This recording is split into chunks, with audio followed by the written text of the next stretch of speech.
qué tanto es bueno protegerse o no con la higiene del baño diario. Y bueno, ya quedamos que eso es a consideración de cada quien, dependiendo de los hábitos. No es lo mismo una persona que trabaja en el campo, estando expuesto a los elementos y obviamente pues a los microbios, a una persona que tal vez trabaja en una oficina y está encerrado en un ambiente controlado con aire acondicionado y con otras cosas. Entonces, eso podríamos sopesar cuántas veces se necesita uno bañar. Además de que pues no es lo mismo el baño nada más por aseo, por higiene, con jabón, con detergentes y cosas así, que que el baño solamente por refrescarse. Entonces ahí es también en consideración que pueden tomar en cuenta. Entonces esto se refería lo de las barreras epiteliales, que hay antibióticos naturales, pero también en nuestros epitelios, en nuestras células, hay otras células digamos que intercaladas. Son los linfocitos, son las células dendríticas que están a la espera, en dado caso de que alguno de estos microbios pudiera vencer las mucosas, pudiera vencer el epitelio, pudiera no ser inactivado por, por estos péptidos que formamos. Y pues bueno, ahí ya están los linfocitos de los epitelios, las células dendríticas, que estarán al acecho directamente para capturar a esos microbios. Entonces, imágenes nada más de células de células fagocíticas que vienen ahí en su texto. No nos vamos a enfocar más que conocer los que son los polimorfonucleares, este tipo de células, y también algunas de estas células que tenemos pues son monocitos, son macrófagos de diversa índole. Entonces, en la imagen que observamos también, que viene en su texto, vemos digamos que la parte superior y dos porciones de este tipo de mecanismo de formación de los componentes sanguíneos. Entonces, en donde se menciona homeostasis del adulto y reacciones inflamatorias, pues bueno, es lo que vamos a estar viendo y lo que vamos a estar desglosando en este curso. Que las células madre hematopoyéticas o células troncales hematopoyéticas o stem cells, que las van a ver en muchos textos, se generan en la médula ósea. Y aquí se van a dividir de estas células, se van a producir toda la gran gama de leucocitos necesarios para nuestra defensa, pero también se siguen formando más células troncales hematopoyéticas para que siempre haya una reserva. Entonces, eso es lo que está sucediendo. Estas células van a estar madurando, van a generar células presentadoras de antígeno, van a generar monocitos, van a generar macrófagos cualquiera. Y van a llegar a la circulación, y en la circulación en determinado momento van a ser activados porque se les presentan los microbios, ya sea que los capturen ellos directamente o hay una activación posterior, y los macrófagos se dirigen directamente al tejido lesionado. Eso es lo que sucedería, grosso modo, en el ser humano habitualmente. Pero desde el desarrollo embrionario, desde el desarrollo fetal, ya estamos produciendo células de defensa. Estas células siguen siendo células madre hematopoyéticas que se están formando tanto desde los propios precursores sanguíneos en el embrión como en la médula ósea. El libro allí tiene un error. En la imagen dice médula espinal, pero ustedes ya saben que las células madre hematopoyéticas se encuentran en la médula ósea. Las que van a formar a los componentes sanguíneos están en la médula ósea. Curiosamente, en el libro, en la sexta edición, siguen manteniendo ese error, como que no sé si lo han dejado adrede o se les pasa, pero desde la cuarta edición que yo he revisado en el texto, viene señalado médula espinal, pero es médula ósea, es igual que en la parte de arriba, médula ósea. Pero en la edición en la cuarta, en la quinta y en la sexta, siguen presentándose así. Y entonces, desde antes de nacer, se están generando estas células, estos macrófagos, que van a terminar moviéndose por el flujo sanguíneo hasta llegar a los distintos órganos. Y dependiendo del órgano en el que se aniden, en el órgano en que se vayan a encontrar, pues es el nombre que van a estar recibiendo muchas veces. Y es ahí donde tenemos algunos ejemplos, que los macrófagos sinusoidales, que las células, los macrófagos pulmonares, que las células de Kupffer, etc. Entonces hay varios componentes, pero todos vienen de las células madre hematopoyéticas, a final de cuentas. Todo es lo mismo en general. Entonces, retomando lo que comentábamos ayer sobre que la célula de la inmunidad innata, que tiene su membrana y que tiene montones de receptores para otro montón más grande de moléculas PAMP o de moléculas que van a activar todas estas cascadas de factores de transcripción, pues bueno, es la misma imagen. Tenemos nuevamente los mismos receptores, que el receptor de citocinas, que para el interferón, que el receptor para moléculas del complemento, que el receptor del tipo TOL para fragmentos microbianos. Y esta unión de estos componentes en el exterior genera cambios en el interior de la célula. Y estos cambios se basan en que se van a producir citocinas o se van a producir sustancias que van a terminar generando otras moléculas. Entonces es una serie de cascada, una serie de pasos que se van a ir presentando. Desde que la activación de los receptores o la unión de los receptores nos va a generar citocinas como el factor de necrosis tumoral, la interleucina 6, que es una interleucina proinflamatoria, la interleucina 6 y la interleucina 12, que son citocinas también proinflamatorias o que generan hipertermia también y que estimulan el crecimiento, pues también se van a estar produciendo. O la activación de oxidasas. La oxidasa del fagocito es una enzima muy importante que es indispensable identificar ante algunas enfermedades que vamos a comentar también. La sintasa del óxido nítrico también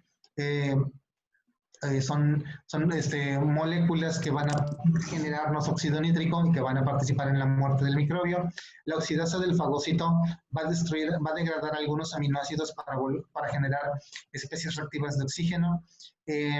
Y bueno, va a haber una serie de elementos que se van a estar activando poco a poco y que al final lo que desencadenan es inflamación y muerte de los microbios. Entonces, eso es como tal. Para eso sirven estos receptores de la inmunidad innata. En general, son receptores que cuando se activan entran en contacto con sus componentes activadores, van a generar que se activen estas citocinas, y estas citocinas obviamente pues siguen activando a otros componentes. Ahora, esta imagen no se ve del todo bien, pero bueno, sí se entiende. En nuestras células, en nuestro sistema inmuninato, tenemos dos tipos de células principales: los linfocitos citolíticos naturales, los natural killer, y los macrófagos. Entonces, ¿cómo funciona directamente el linfocito NK? Que su nombre de cierta manera causa temor. Pues digamos que cuando una célula nuestra, llámese macrófago, llámese cualquier otra célula de cualquier otro tejido de nuestro cuerpo, llega a ser infectada por un virus, esta célula lo que va a originar es un receptor. La célula infectada es como si estuviera mostrando algo que indique que está infectada. Ese receptor nada más lo va a mostrar ella, no lo van a mostrar las demás células del tejido. Y entonces el linfocito NK va a entrar en contacto mediante otros receptores con esta célula infectada por algún patógeno. Y esta unión es la que va a originar que se destruya la célula infectada. ¿Por medio de qué? Por medio de citocinas. Eso es lo que origina directamente. Pero también el linfocito NK lo que puede originar es la unión con algunas células infectadas, que en este caso podrían ser también macrófagos, dependiendo del microbio, y en cuanto entre en contacto el linfocito NK con el macrófago infectado, con el macrófago que capturó, que fagocitó al microbio, pero no lo puede destruir por sí mismo, entonces el macrófago va a responder formando interleucina 12, una citocina que va a llegar al linfocito NK. O sea, se van a estar estimulando entre sí estos dos, como que dice, estos dos componentes. Y la interleucina 12 va a dar las señales necesarias para que el linfocito NK produzca más interferón gamma. Y el interferón gamma es el que va a ayudar, el que va a cruzar, digamos que la célula, el macrófago, va a llegar hasta las vesículas donde está capturado el microbio y lo va a destruir o va a inhibir sus procesos de crecimiento. Entonces, esas son, digamos que las funciones que tiene la célula NK.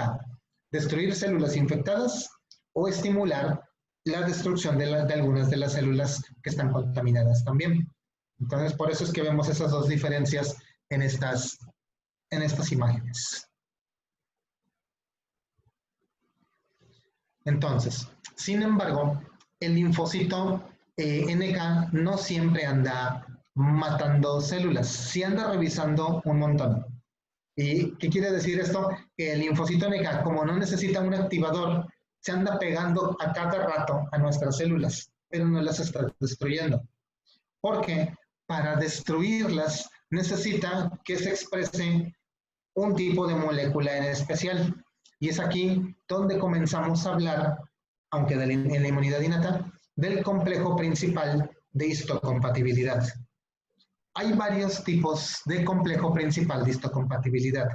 Desde el punto de vista de la inmunología, tomamos dos en cuenta: complejo de clase 1 y de clase 2.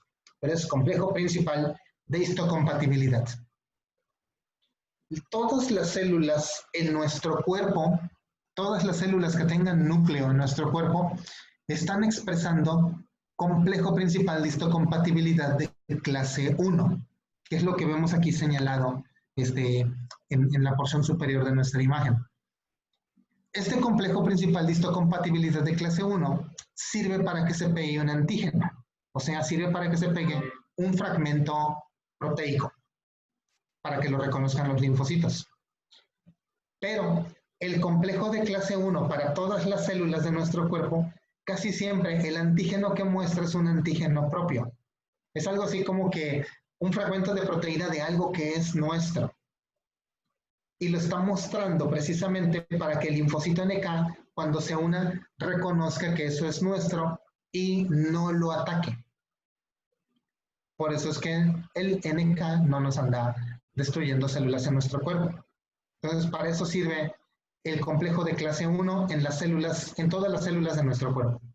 Entonces, se está expresando lo que vemos en la imagen A, en el círculo amarillo es una célula normal, no está infectada, no tiene nada, no hay que hacerle nada, pero para la célula, para avisar que está sana, está expresando complejo principal de histocompatibilidad de clase 1, y que es esa estructura amarilla que está en su membrana, y en la punta, en azul, está mostrando un fragmento de ella misma, de la misma célula. Lo que origina que cuando el linfocito NK se una a ese receptor, identifica que ese componente es nuestro, que no hay que atacarlo. Y por tanto, el linfocito NK se libera de esa célula. Por eso ahí se menciona, el linfocito NK no se activa y no se muere en la célula. Eso es lo que sucede de manera natural.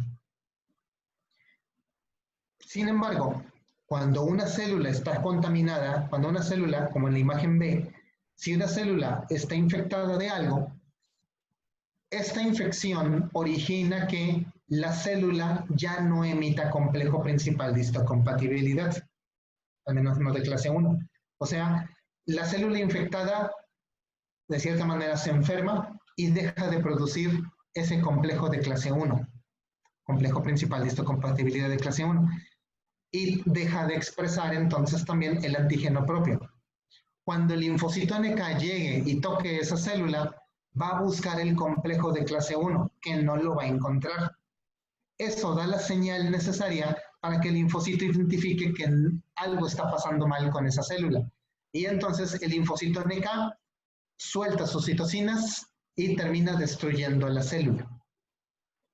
Esto sucede con el cáncer también. Todas nuestras células son susceptibles a cáncer, pero solamente cuando una célula recibe una mutación que comienza a modificar su ritmo de crecimiento, lo que hace la célula es deja de expresar complejo de clase 1 y los linfocitos NK llegan y destruyen a nuestras a esas células. Es así como diariamente de las 8.000 células cancerosas que producimos, pues prácticamente todas se eliminan gracias a este tipo de mecanismos.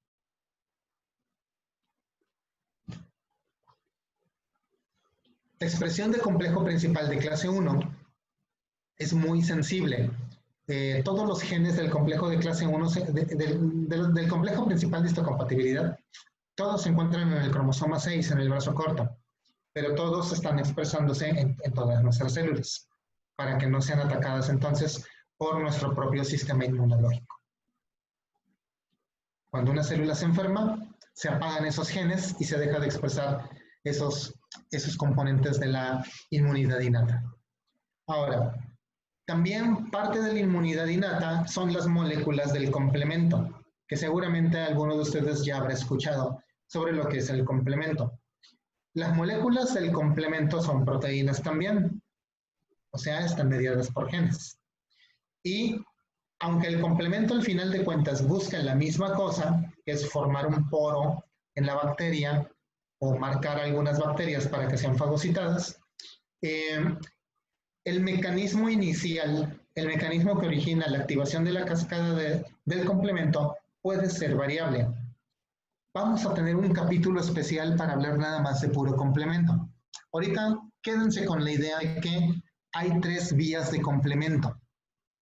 La vía alternativa y la vía de la lectina son vías de la inmunidad innata, pero la vía clásica, como quien dice la principal, sí es mediada por inmunidad adaptativa, debido a que para que funcione la vía clásica necesitamos de anticuerpos, y los anticuerpos son respuesta inmune del tipo de la inmunidad humoral, es inmunidad adaptativa.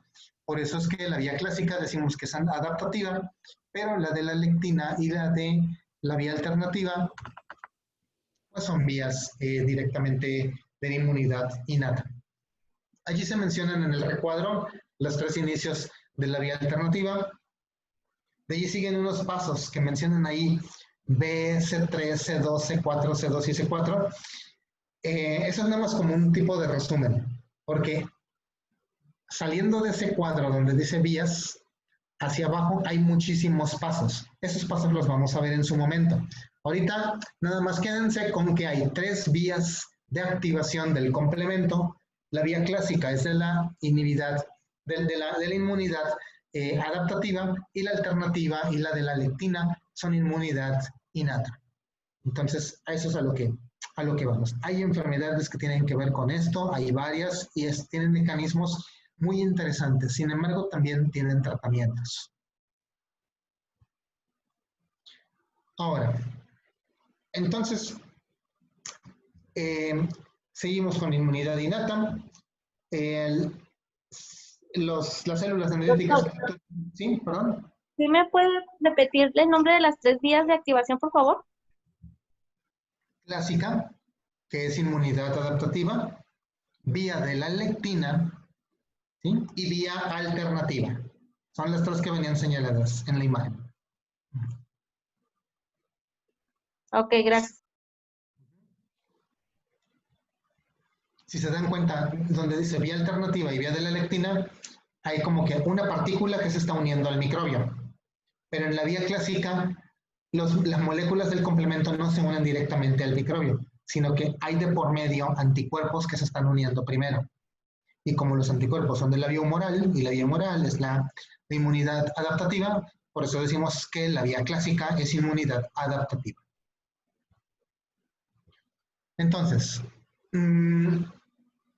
digamos que llega el microbio, intenta pues colonizarnos.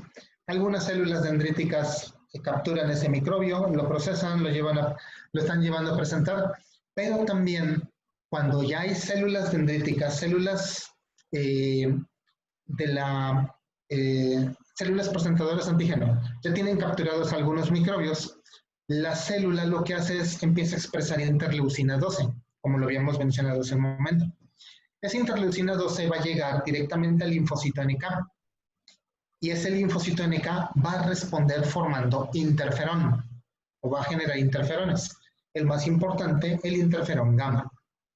Entonces, estas células que están produciendo interferón van a volver a estimular a las células dendríticas o a los macrófagos, o sea, a las células que están, digamos que, luchando prácticamente, están atacando directamente a los microbios, a los virus.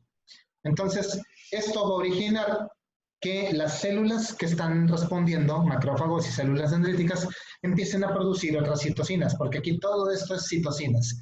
Produzco citocinas para estimular a otro que produzca más citocinas, y esas citocinas me van a llegar a mí para producir más citocinas. Entonces, eso es lo que están haciendo. Y aquí vemos en la imagen cómo estas células presentadoras, macrófago y células dendrítica, van a empezar a formar factor de necrosis tumoral, interleucina 1, que dijimos que es proinflamatoria, y quimiosinas. Estas quimiosinas sirven para generar quimiotaxis, para generar movimiento o migración de células. Entonces, todas estas enzimas, todas estas citocinas o todas estas interleucinas que se están formando en estos momentos van a llegar al torrente sanguíneo. Y en el torrente sanguíneo, cuando estén expresadas allí, van a empezar a llamar a más células fagocíticas. Entonces van a empezar a llamar a más neutrófilos. Y es por eso que observamos, empezamos a ver cómo se empieza a inflamar una estructura y cómo se empieza a enrojecer por la presencia de quimiosinas, interleucina 1 y factor de necrosis tumoral. Entonces ahora lo que observamos allí es el montón de neutrófilos que van moviéndose a lo largo del vaso sanguíneo, y como la lesión viene por fuera, no está al interior de la sangre, entonces los epitelios comienzan a hacerse espacio para que comiencen a cruzar, para que por diapédesis comiencen a migrar los neutrófilos o los macrófagos, y que lleguen al sitio de la infección o al sitio de la contaminación. Entonces, eso es directamente esta imagen.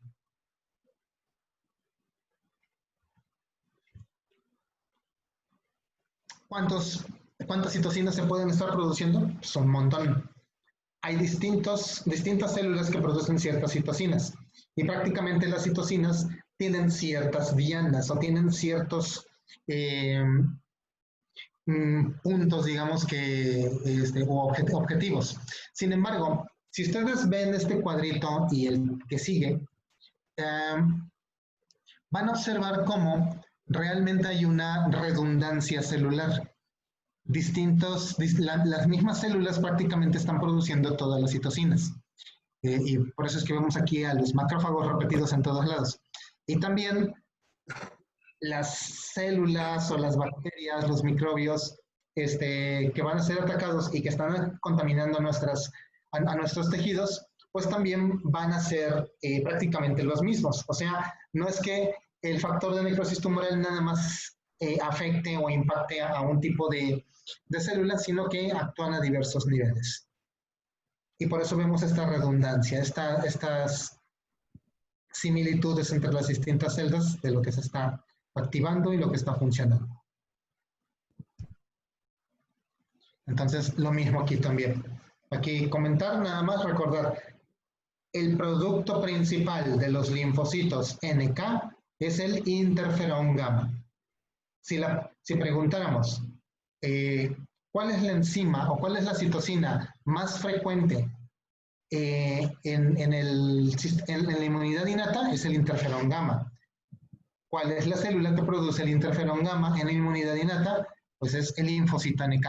Porque en la inmunidad adaptativa también hay una célula, un conjunto de células que se llaman linfocitos T cooperadores TH1, TH2 y TH17, y estos responden bien al interferón, pero eso es inmunidad adaptativa, que todavía aquí no estamos viendo. Entonces, así muchos ejemplos que se pueden señalar. No es una tabla completa, no están señalando tampoco los más importantes, solamente son ejemplos de situaciones que se pueden llegar a observar. ¿Sí? ¿Podría repetirlo otra vez, por favor? Es que se me pasó. No alcancé a notar lo último que dijo, interferón gamma, y era de las linfocitos NK. Lo que les comentaba es que el producto principal del linfocito NK, lo vimos en las diapositivas anteriores, es el interferón gamma. Esa es digamos que lo que produce el linfocito NK. No es el único, hay otras células, pero en la inmunidad innata, el linfocito NK es el que más produce interferón. Gracias, doctor. Y por tanto el interferón va a bloquear componentes bacterianos que se encuentran al interior de la célula o algunos tipos de virus al interior de la célula. Lo que vemos hasta abajo es ese TGF-beta, es un factor de crecimiento transformante. Entonces, nada más a manera de comentario. Supongamos entonces que la barrera epitelial, que nuestras barreras físicas se rompen. Hay una lesión.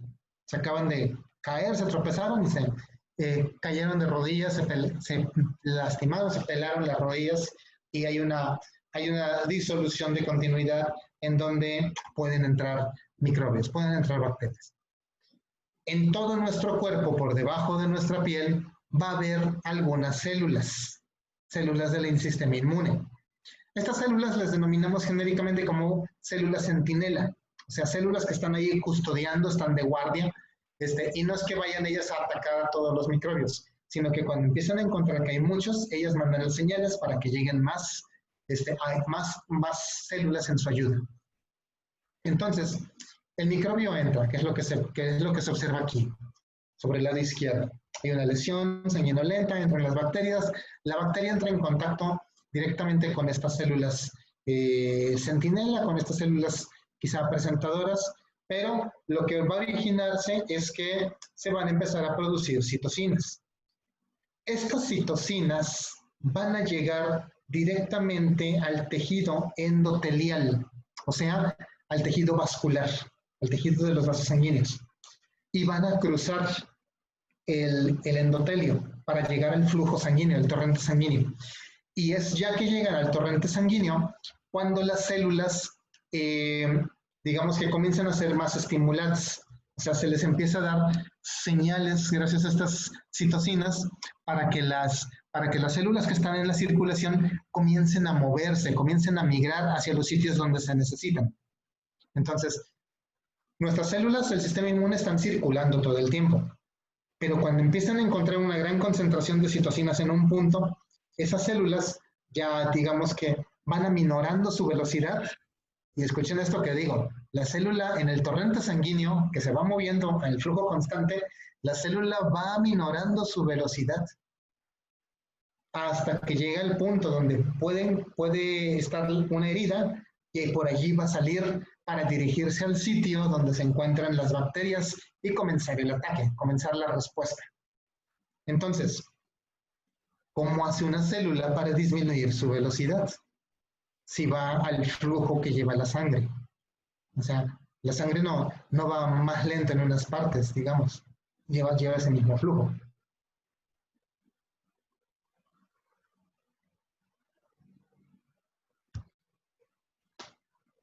Y entonces, hay un fenómeno que le llamamos rodamiento o rodadura.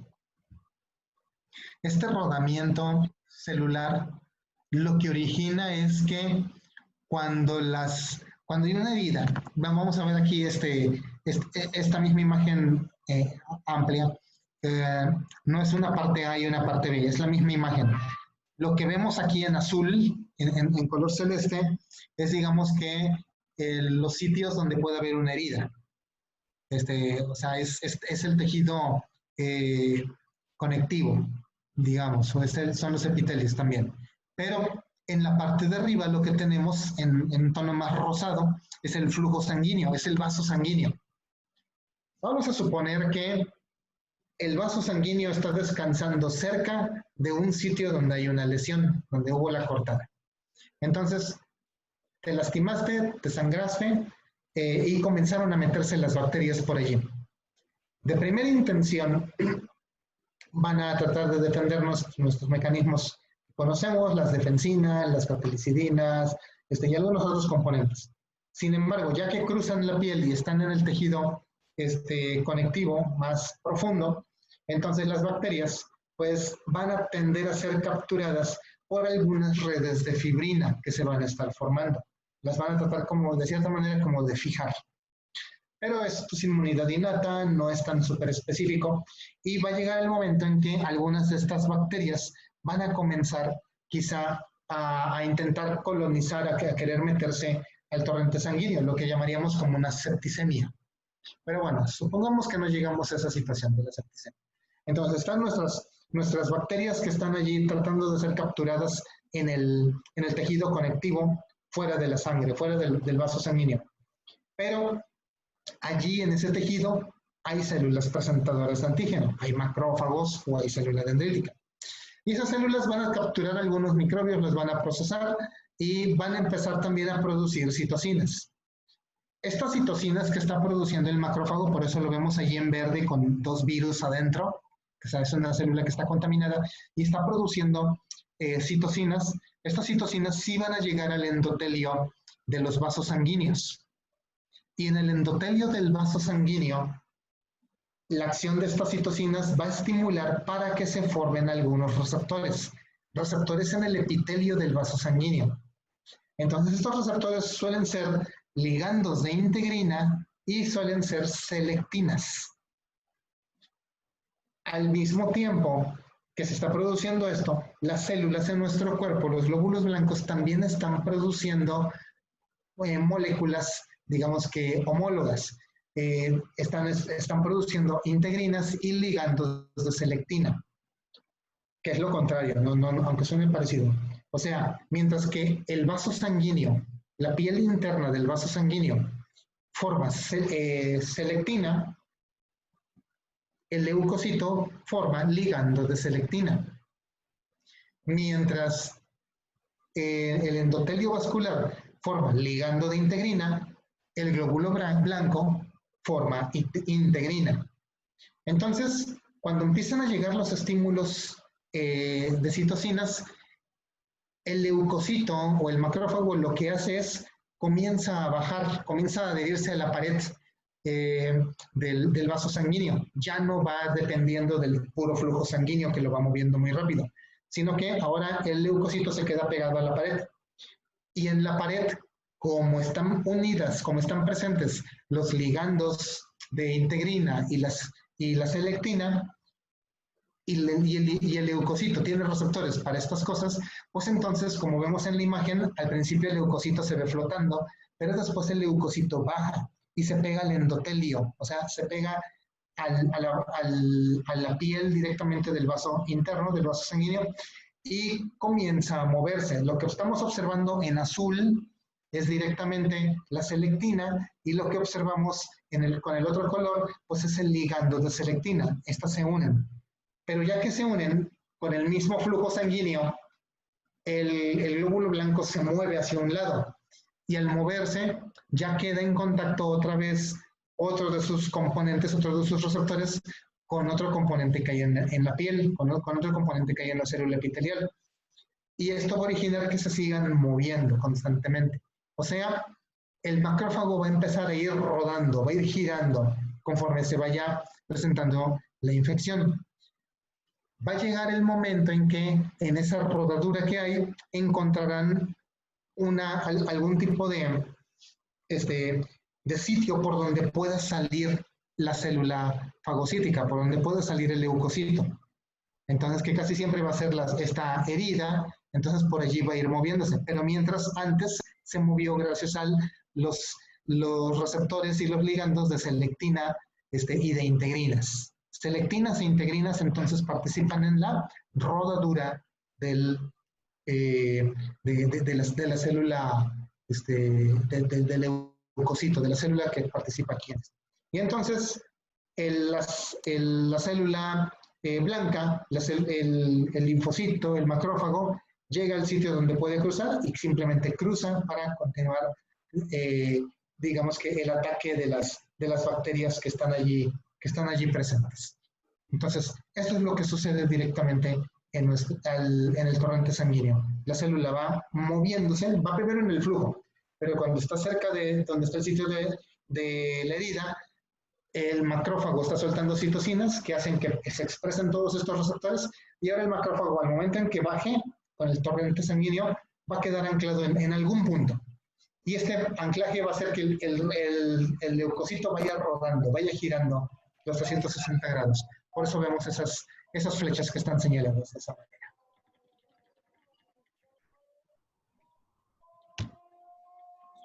¿Comentarios hasta allí?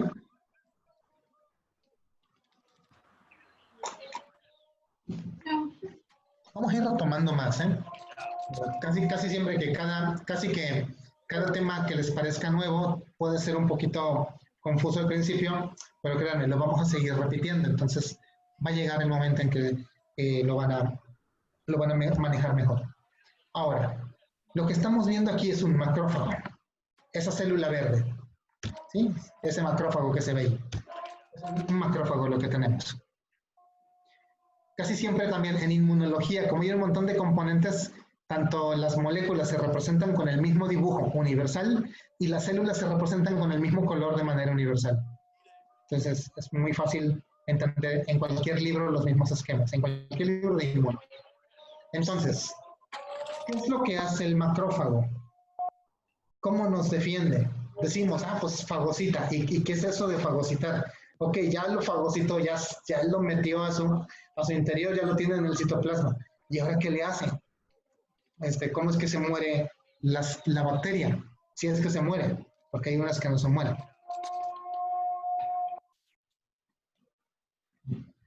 ¿Alguien está cantando? No, como que alguien tiene encendido su micrófono y se escucha. Así es. Bueno, entonces, el macrófago, como buena célula de la inmunidad innata, tiene un montón de estos receptores que hemos comentado. Que los NOT, que los RIG, que los de ADN, que los tipo TOL, etcétera, y muchos otros más.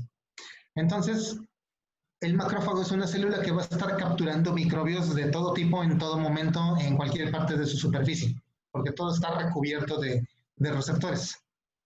Cuando el microbio entra en contacto con el receptor, la célula comienza a tener una invaginación, comienza a sumirse.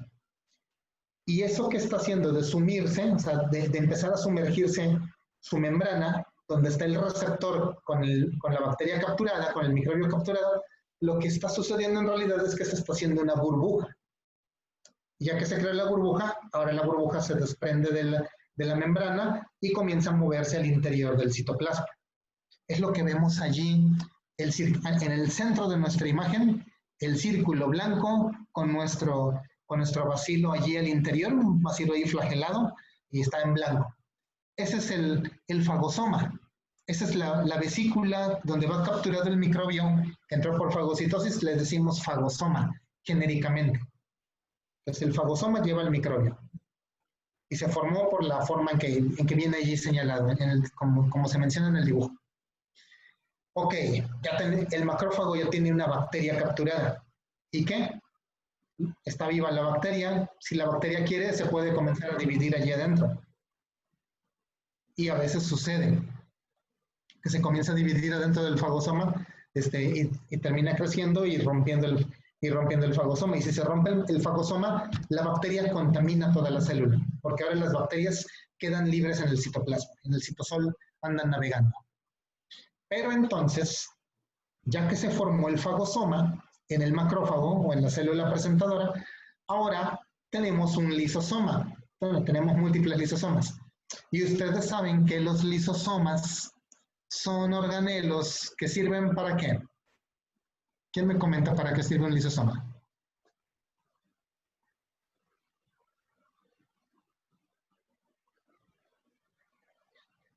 Pregunta del primer semestre de medicina. Para destruir. ¿Para destruir qué? No, son los encargados que ayudan con la oxigenación, con la oxidación celular, que ayudan a reducirla o algo así. ¿Ayudan a reducirla? No. Que se comen enzimas. No reciclan restos celulares, doctor. Ok, de cierta manera tienen razón todos, en parte. Son órganos digestivos. Al lisosoma hay que verlo como un estómago. al interior del lisosoma hay un montón de enzimas proteolíticas, entre muchas otras enzimas más. O sea, cuando algo en nuestra célula ya no sirve, una proteína ya no funciona, pues se va para el lisosoma y en el lisosoma se destruye, degradándolo todo hasta que se generan aminoácidos. O sea, la proteína se vuelve péptido, los péptidos se van haciendo cada vez más pequeños hasta que quedan un conjunto de aminoácidos. Y esos aminoácidos otra vez vuelven a salir para ser reciclados para formar nuevas proteínas. Pero como el lisosoma lleva enzimas proteolíticas, lo que sucede es que el fagosoma que lleva al microbio va a andar navegando al interior del citoplasma hasta que entre en contacto con un lisosoma. Y cuando se junten, se van a fusionar sus membranas, de tal manera que todo el contenido del lisosoma se va a revolver con todo el contenido del fagosoma, generándonos un fagolisosoma. ¿Qué es un fagolisosoma? Pues es el organelo en donde están contenidas las bacterias y siendo degradadas por las enzimas proteolíticas. Eso es lo que va a hacer el fagolisosoma. Se fusiona el lisosoma con el fagosoma y se destruye la célula, la bacteria. Pero no solamente eso, hay otros componentes que están participando. La oxidasa del fagocito es una enzima que se encuentra en la membrana del fagosoma y que cuando entra en contacto con el pH ácido del lisosoma va a empezar a transformar algunas especies de oxígeno en especies reactivas de oxígeno. O sea, va a empezar a formar radicales libres, radicales oxidrilo o radicales hidroxilo. Y estos radicales dañan a la célula, dañan a la bacteria. Mientras todo esto está sucediendo dentro del fagolisosoma, a nuestra célula no le pasa nada, está bien protegida. Y las especies reactivas de oxígeno, eso que se menciona como ERO, están destruyendo también al microbio. Además, la sintasa del óxido nítrico lo que está originando es transformar algunos aminoácidos como la arginina por citrulina y como producto de desecho de esa transformación se genera óxido nítrico, una molécula también dañina para las bacterias. Entonces, el macrófago está destruyendo un montón de bacterias por varios mecanismos y pues es obvio, para eso está el macrófago. Esa es la intención final del macrófago, defendernos de la contaminación, defendernos de los microbios. Pero en algunas ocasiones, estas enzimas, como la sintasa del óxido nítrico o algunas oxidasas, necesitan unas enzimas especiales. Estas enzimas, que se llaman enzimas del complejo NAD o NADPH, son necesarias para mantener viables a los fagolisosomas, o sea, para permitir que puedan entrar enzimas proteolíticas al fagolisosoma. Estas enzimas, pues obviamente están generadas genéticamente y estamos hablando de una enfermedad genética. Hay una enfermedad que se llama enfermedad granulomatosa crónica. Es una enfermedad autoinmune. Bueno, no es tanto como que autoinmune, pero sí es donde falla, sí es una inmunodeficiencia. Falla el sistema inmunológico. ¿Cómo lo hace? Las enzimas que se encargan de formar a todos estos especies reactivas de oxígeno y óxido nítrico van a requerir de múltiples complejos proteicos. Y si por una mutación falla el gen de una de estas moléculas de proteína, ya no se va a llevar a cabo esta formación de especies reactivas de oxígeno o de óxido nítrico. Entonces, eso es lo que sucede directamente en la enfermedad granulomatosa crónica. No se forman las especies reactivas de oxígeno necesarias para destruir a los compuestos que están adentro del fagolisosoma. Y si la bacteria resulta que es resistente a los demás componentes de la inmunidad y lo que le pegaba realmente eran las especies reactivas de oxígeno, pues si no se producen estas especies reactivas de oxígeno, pues la bacteria no va a morir. La bacteria va a seguir creciendo y va a proliferar. Entonces, ¿qué es lo que sucede? Si por una mutación no tenemos bien funcionales al 100% nuestras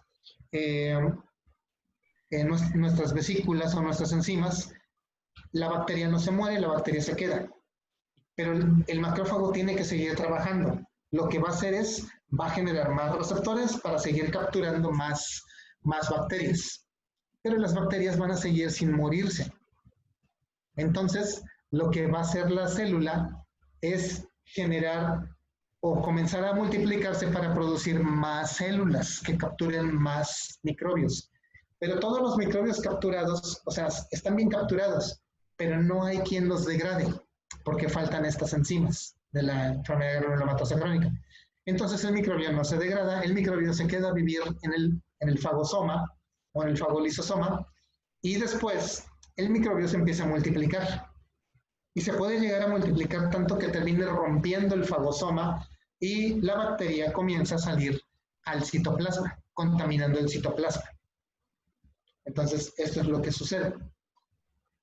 En el momento en que esto suceda, los demás macrófagos y las demás células van a identificar que hay un proceso infeccioso allí y van a responder generando más macrófagos. Y todos esos macrófagos se van a ir acumulando en algunas partes de nuestro cuerpo.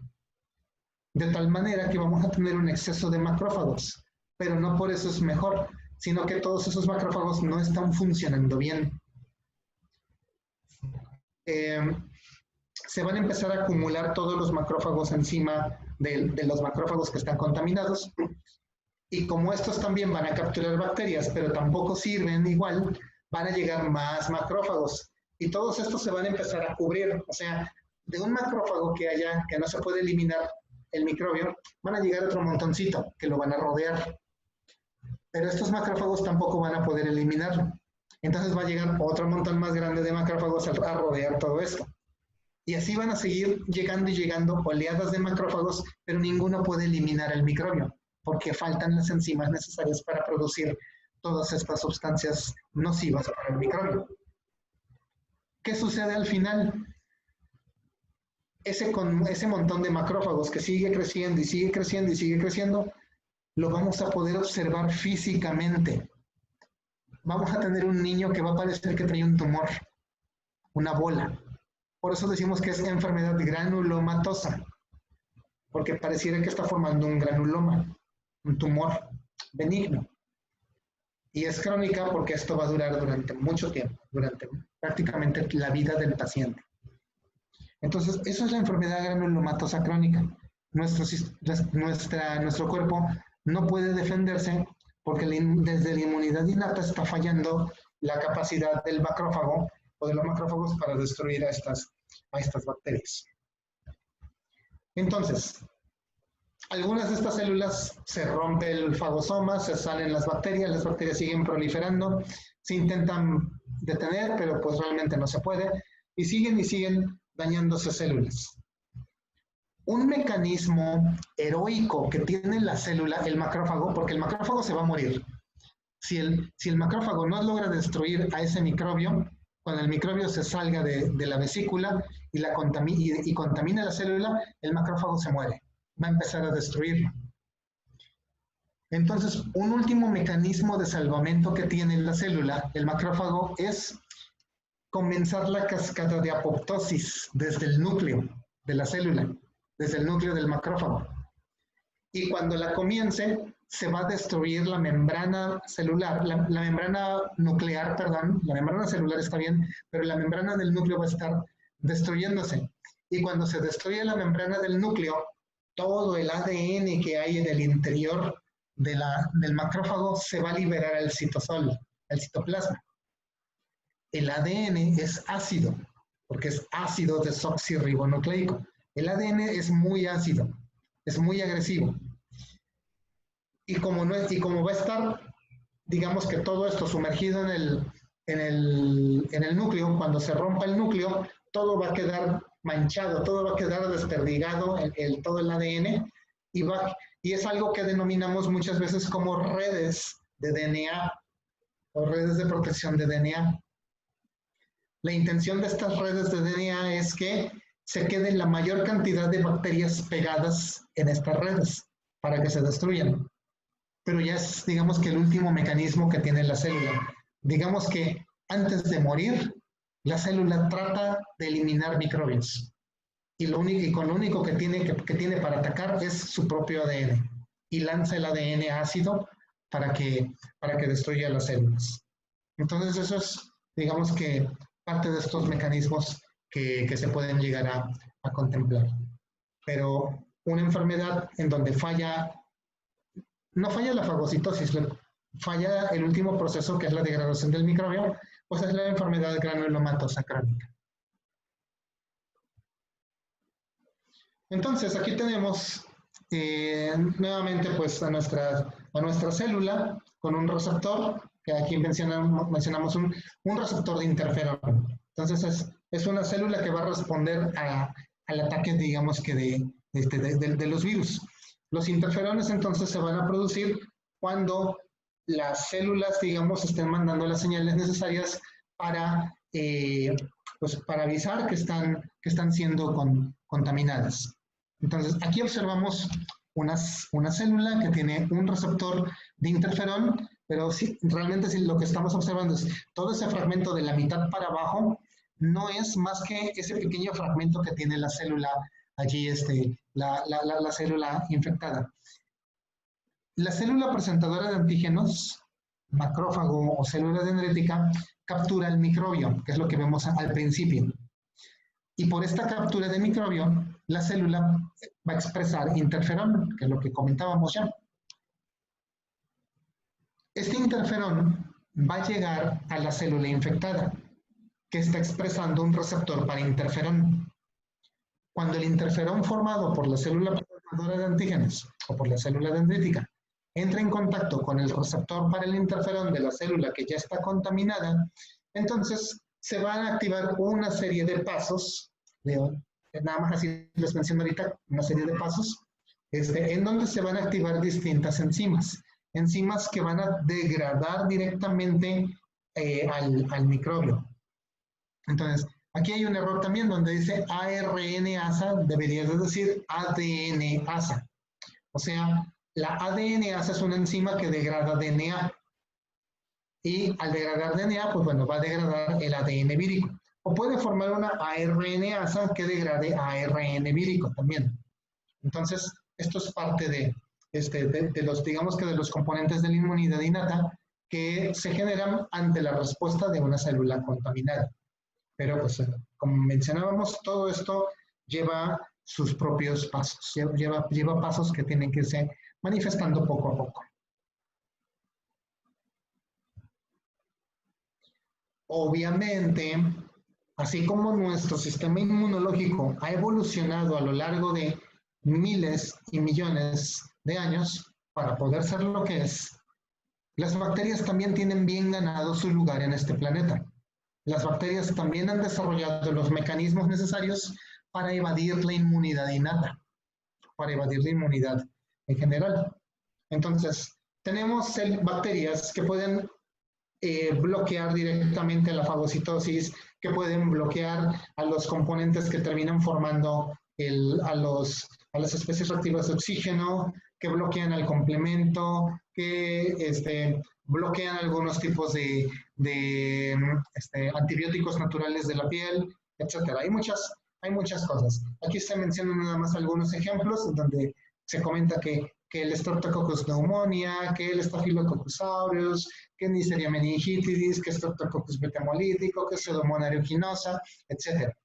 Entonces, todos estos microbios, y entre muchos otros más, han generado inmunidad o han generado su propio mecanismo de defensa contra la inmunidad innata. De allí que, a pesar de ser la inmunidad innata muy buena, la logran vencer y por eso es que muchas veces necesitamos de la inmunidad adaptativa, que es más compleja. Entonces, Streptococcus pneumonia o neumococo suele, digamos que cuando es reconocido en nuestro cuerpo es porque tiene un polisacárido, un azúcar especial en su cápsula que directamente es reconocido por los anticuerpos o que es reconocido por las distintas células para ser fagocitado. pero muchas veces los neumococos tienen la capacidad de generar una mutación que cambie ese polisacárido, lo cambie de estructura, sea una estructura diferente, o bien lo quite, para que así pueda pasar desapercibido por el sistema inmunológico. Entonces puede inhibir la fagocitosis directamente, porque ya no está ese polisacárido. En el caso también de algunos estafilococos dorados, el Staphylococcus aureus, se pueden llegar a producir sustancias como la catalasa. Para quienes hicieron la preparatoria en un sistema de bachilleres estatal, los famosos CETIS o CEBETIS, y que llevaron prácticas de laboratorio, en su plan de estudios en la preparatoria tienen una práctica bien interesante en donde identifican bacterias por si son catalasa positivas o catalasa negativas. Y precisamente los estafilococos, algunos de estos estafilococos que son catalasa positivos, lo que hacen la catalasa es destruir a las especies reactivas de oxígeno para que no sean degradados por ellas. Entonces, ese es otro mecanismo que generan algunos microbios. Otra situación es que el complemento, las vías alternativas y la vía de la lectina del complemento pueden llegar a ser bloqueadas también por algunas bacterias. Ya sea que la bacteria genere un ácido que termine destruyendo a las moléculas del complemento, o que la bacteria directamente cambie también la región de algunas proteínas antigénicas para que no sean reconocidas por el complemento, como es el caso de la Neisseria y del Streptococcus, que pueden producir ácido ciálico o pueden cambiar la estructura de la proteína M para que no sea reconocida. Y bueno, también algunos lipopolisacáridos que pueden llegar a ser modificados por la propia bacteria, pueden ser, digamos que lo suficientemente modificados como para que algunas de las enzimas que degradan a la bacteria, pues simplemente no las reconozcan, pasen desapercibidas. Pero así tendríamos, digamos que muchos otros mecanismos que se podrían llegar a comentar. Micobacterias tienen un mecanismo muy interesante que en su momento platicaremos. Pero bueno, hay muchas cosas. Total que la idea es que se queden con que las bacterias también tienen sus propios mecanismos de defensa. No es que ya porque tengamos un buen mecanismo de defensa y estamos sanos, estamos bien, nuestro sistema inmune va a matar todo lo que se encuentre. También las bacterias hacen lo propio. También las bacterias tratan de ganarse su lugar sobreviviendo a esas condiciones agresivas que se les están presentando. Entonces eso es. Por tanto, cuando hablamos de inmunidad innata, hablamos simplemente de receptores que capturan a microbios y estos receptores con el microbio capturado generan cascadas enzimáticas o cascadas moleculares que activan citocinas, que activan factor de necrosis, que activan interferones, etc.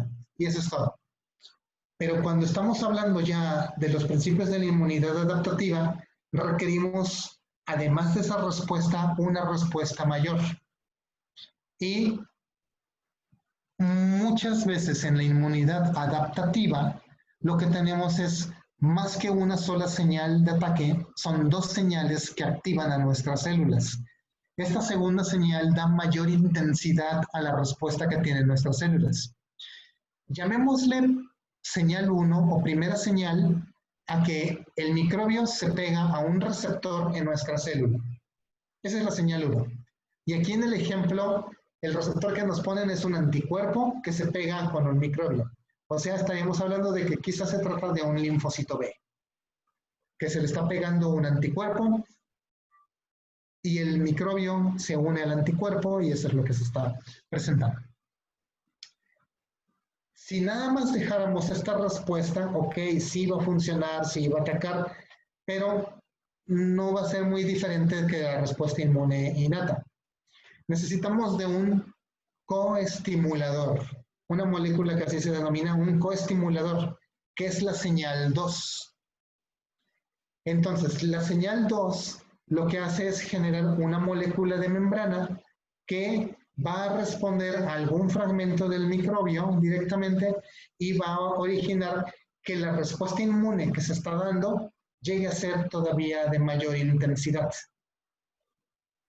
Entonces, motivo por el cual no necesitamos activar a todos nuestros linfocitos para atacarlo, para defendernos de una enfermedad, sino que basta con algunos solos, porque la señal 2 va a dar la pauta para que sea más intensa esta respuesta inmune y también para que se comiencen a multiplicar las mismas células. O sea, es un activador, una molécula activadora de señal, esto de la segunda señal, o de la primera y la segunda señal. ¿Comentarios hasta aquí? No. Todo muy aburrido. Es que se está Qué chido, qué chido.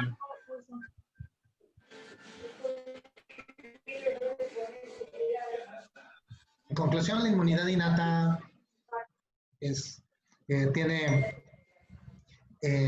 tiene células como el NK y el macrófago que responden ante microbios sin necesidad de activación, y esta respuesta va mediada por citocinas, la cual el interferón es la citocina principal de la célula NK, las cuales van a ser estimuladas a su vez por la interleucina 12 para generar más citocinas que van a ir a la circulación para llamar a más macrófagos o para llamar a más células fagocíticas, que mediante este fenómeno de rodamiento guiado por integrinas y selectinas y sus receptores propios, pues van a comenzar a moverse hacia el sitio de la infección. Y todo eso es muy bueno, pero no es tan bueno como la inmunidad adaptativa, que requiere, que es una respuesta más intensa y que es una respuesta tal vez no de mayor duración, porque la respuesta inmune adaptativa tiene su tiempo, tiene caducidad. Y si nuestro sistema inmune adaptativo no vence a la enfermedad en un periodo establecido, la inmunidad decae y pues nos enfermamos más fuerte. Pero bueno, de eso platicaremos posteriormente. ¿Comentarios hasta aquí sobre el capítulo de la inmunidad innata? No, todavía no. ¿Todos entienden? Excelente. No. Allí les dejé entonces un video sobre el síndrome de DiGeorge para que lo lean, para que lo comenten y ustedes investiguen un poquito más de la enfermedad granulomatosa crónica, que es una enfermedad, una inmunodeficiencia. Está muy interesante cómo es este proceso, pero en general el mecanismo patológico es el macrófago fagocita la bacteria, pero no tiene la capacidad de destruirla, entonces nada más se la queda adentro. Y la bacteria adentro comienza a multiplicarse y prolifera tanto que termina saliéndose. Ante esta situación, el cuerpo responde mandando más macrófagos para que rodeen a ese macrófago que no puede con esa bacteria. Pero esos macrófagos también van a terminar contaminados y tampoco van a poder con esas bacterias. Y van a terminar también hinchándose de bacterias. Y van a llegar más macrófagos. Y así va a ser como una cebolla que se va a estar formando por capas y se va a hacer cada vez más grande hasta que forman tumores. Forman granulomas reales, tumores de granulocitos, tumores de macrófago, que no se pueden contener. Incluso hay granulomas tan grandes que se llegan a extirpar por cirugía. O sea, ya que te quiten macrófagos por cirugía, pues es que debe de ser algo muy grande. Entonces, es parte de este proceso. Hasta aquí le vamos a dejar. Tengo unas actividades que no puedo postergarlas realmente. Bueno, nos vemos el viernes. Ya les encargo que manden el video con Pati para que pues quede a manera de asistencia. Doctor, una pregunta. Lo que subió del video, Ajá. del síndrome, tenemos que hacer una tarea. ¿Es tarea? ¿Un resumen o algo? ¿O nada más No. para checarlo? Ah, ok. Revisarlo, entenderlo ustedes. ¿Qué tal si Perfecto. no les estoy encargando tarea más que lo vean? ¿Qué tal si les preguntan el examen síndrome de DiGeorge? Ok, doctor. Gracias, doctor. Estoy en este periodo de que me gusta hacer exámenes parciales nada más de un único tema. De todo lo que veamos de aquí al día del parcial, quizá nada más les hago un examen de un único tema. No vaya a ser la de malas que sea el tema del video que no vieron. Bueno, que esté bien, doctor. Mejor vean. Gracias, hasta el viernes. Nos vemos, jóvenes. Tenga buena